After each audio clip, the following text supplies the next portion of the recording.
Good morning, children. Welcome back to the geography class. And before the summer break, I had given you the revision test for the chapter climate and for the chapter transportation. So today, let us revise the two test papers. Now, if you have done the work, please check the answers. If not, please write them in your fare registers. Okay, so let's get started. Our first question, give reasons. Answer, though Mangalore and Mysore are on the same latitude, Mangalore experiences more rainfall than Mysore. In this question, we know that Mangalore is situated in the Malabar coast, near to the Malabar coast. So, it is situated on the windward side, so as the southwest monsoon winds strike this area the first, it gives heavy rainfall. And Mysore is situated on the leeward side, so it gets less amount. By the time it reaches the leeward side, the amount of moisture content is less. So children, remember the windward and the leeward sides are the key words in this answer. Okay, next question. Patna gets heavy rainfall than Varanasi. So the Bay of Bengal branch, after giving rainfall in the northeast as it enters Patna first, so it sheds more moisture, more rainfall there. And by the time it reaches Varanasi, which is in Uttar Pradesh, so the moisture content becomes less. So remember that Patna comes first and Varanasi later. Okay, our third question, Arabian Sea branch of the southwest monsoon does not shed any moisture in the western Rajasthan. It does not shed any moisture in the western Rajasthan because the Aravalis are present there, which are parallel to the southwest monsoon winds, Arabian Sea branch. Is that clear? Okay. Next question, India has varied climatic conditions. Now, India has varied climatic conditions because of the large latitudinal extent, which extends from 8 degrees north to 37 degrees north. So this large latitudinal extent helps in getting varied climate, right from equatorial climate to the tundra type of climate can be experienced in India. Okay, next question. Mention two differences between tropical and temperate cyclones. Now, the two differences, first difference is that the tropical cyclones, they occur in the tropical region, within the tropics. Temperate cyclones, they originate in the temperate region, that is above the tropics. Okay, next is that the tropical cyclones, they are high velocity winds, they bring a lot of destruction and devastation. Now temperate cyclones, they are milder, they bring fair weather, they bring mild rainfall, so they do not cause any destruction. Now another difference between the tropical and the temperate cyclones is that the tropical cyclones, they are confined to a small region, whereas temperate cyclones, they affect a very large area. Okay, so these are the three differences. You write any two. Now study the climatic data given below and answer the questions that follows. Now this type of table that every year they are giving. Now please understand, we have to first question in this is calculate the mean annual temperature. Now whenever we calculate the mean, we have to add up all the temperatures and divide by the number. Now here we will add up right from January till December and divide it by the 12, and what we get is 25.4 degrees Celsius. Children, please check that the answer which is coming for the mean annual temperature is 25.4 degrees Celsius. Do not forget to write the unit. Without writing the unit, marks are not granted. Okay, next is, what is the total rainfall during the monsoon season? Now, the monsoon season we know is confined to the 4 months, that is June, July, August, September. So we have to add up these 4 months, the rainfall for these 4 months, 45.3 plus 46.5, 45.4 plus 43.8, and the answer that we are getting is 181 centimeters. Again, the unit is a must. Third question is, does the station have a maritime or a continental climate? And give a reason for your answer.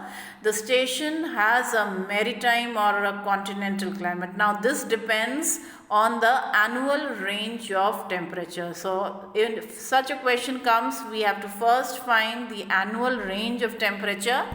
And I have already told you that how to find the annual range of temperature.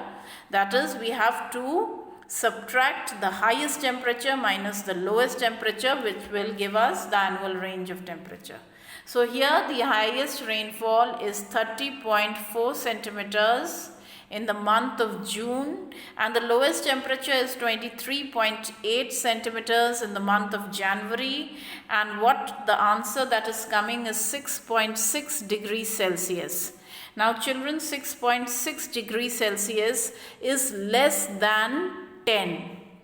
So if it is less than any number which is less than 10, then that tells us that the region has a maritime climate.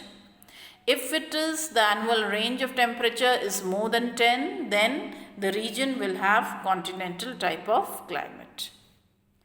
Is that clear? Okay. Now we switch over to the next question paper on transportation, and the first question says, what is the importance of the border roads? Now this answer to this is given on page 233. Children, please open to 233. And the importance of the border roads is that it helps in strengthening defense preparedness and accelerating economic development through through improvement of roads along the northern and the northeastern boundary of the country. So, what are the two things that it is doing? It is, firstly, these roads are helpful for the defense. So, it strengthens the defense preparedness, and also it accelerates the economic development, because these roads also might be used by the traders in exporting things and importing things. So it is helps in accelerating economic development also. Okay, our next question, name any two states served by inland waterways. Any two states, there are many states through which inland waterways goes. You may name UP, Tamil Nadu, Bihar, Andhra Pradesh, any two. Now mention one advantage and one disadvantage of inland waterways. One advantage is that it is eco-friendly. Another advantage, you can say that it is the cheapest means of transport. Now for the disadvantages, you will only mention that the water transport is limited. When they are asking about the inland water transport, then you will say that they are limited to the areas where the rivers are navigable. That is, you cannot reach everywhere through these inland waterways. It will only reach you wherever the river leads. That is, it is not accessible to all parts of the country. Is that clear? There are 2-3 more points given, but those points will not be accepted because those are for sea. It is, and here we are talking about inland waterways. When they are talking about it depends on weather conditions, that this point is not accepted. Weather conditions, that is mostly accepted when the question says sea waterways. So we are talking about inland waterways, and we can say that it takes time. Inland, one drawback is that it takes time, but causes seasickness is again when the ship is sailing in the sea. But we are here talking about river inland navigation. So what we can say that it takes time. Another disadvantage is that it is only limited to the areas where the rivers are navigable. Is that clear? Okay. Next question is that what are the objectives of the Golden Quadrilateral? And for this we turn to page number 230. Page number 230, children.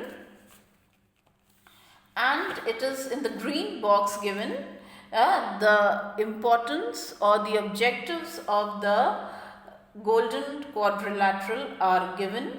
That is, it connects, helps in, you can take this as the objectives also, that it is connecting the major cities and ports. It is giving impetus to the truck transport throughout the India, helps in industrial growth through which it passes, and it provides opportunity for transport of agricultural produce from hinterland to the major cities and ports. So any of these, you can just write these objectives, and it depends on the number of marks. How many points you have to mention. Now, what does the AAI stand for and why was it formed? You turn to page 237. Now, the AAI was formed with the Airport Authority of India, with the merging of the two authorities, National Airports Authority and the International Airports Authority, and it is responsible for creating, upgrading, maintaining, managing civil aviation infrastructure and providing safe, efficient air traffic services and aeronautical communicational services in the country. Is that clear? So, next we are going to start with the soil chapter in my next session. Till then, you stay at home and stay safe. Thank you, children.